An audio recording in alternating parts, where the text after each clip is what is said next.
ఈ 5 అలవాట్లలో మీకు ఒక్కటి ఉన్నా జనాలు మిమ్మల్ని దారుణంగా వాడుకుంటూనే ఉంటారు. వీడియో చాలా యూస్ఫుల్, సేవ్ చేసి పెట్టుకోండి. మనల్ని మనం సాక్రిఫైస్ చేసుకుని వేరే వాళ్ళకి పనికి వస్తే మనకి రెస్పెక్ట్ పెరుగుతుందని మనం అనుకుంటూ ఉంటాం. దీన్నే పీపుల్ ప్లీజింగ్ బిహేవియర్ అంటారు. మెయిన్ దీని కారణంగానే జనాలు మిమ్మల్ని అలుసుగా తీసుకొని వాడుకుంటూ ఉంటారు. వీలైతే దీన్ని ఇప్పుడే మానేయండి. మీరు ఒక పర్సన్ ని పదే పదే క్షమిస్తూ ఉంటే అతను ఏం చేసినా మీరు క్షమిస్తూనే ఉంటారని అతను అనుకుంటూ ఉంటాడు.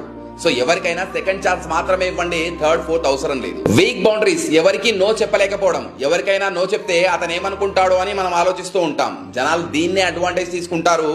మీకు నో అనిపిస్తే స్ట్రాంగ్ గా నో అని చెప్పేయండి. అందరికీ హెల్ప్ చేయాలి, అందరి ప్రాబ్లమ్ ని ఫిక్స్ చేయాలి అని మీరు ఆలోచించడం కరెక్టే. కానీ మీ చుట్టూ ఉండే వాళ్ళలో అవసరానికి పనికి వచ్చే వాళ్ళకన్నా అవసరానికి వాడుకొని వదిలేద్దాం అనుకున్న వాళ్లే ఎక్కువ. సో వీళ్లతో జాగ్రత్తగా ఉండండి. మీరు ఎవరి మాట అయినా ఈజీగా నమ్మేస్తారని తెలిసిన వాళ్ళు డ్రామాలు ప్లే చేసి మరీ మిమ్మల్ని మ్యానిపులేట్ చేసే ఛాన్స్ ఉంది. మాటల్ని కాదు, చేతల్ని నమ్మండి. ఈ అలవాట్లను ఇప్పుడే మానేస్తామన్న వాళ్ళు ఎస్ అని కమెంట్ చేసి లైఫ్ ఈజీ చేసే మరిన్ని వీడియోస్ కోసం నన్ను ఫాలో అవ్వండి.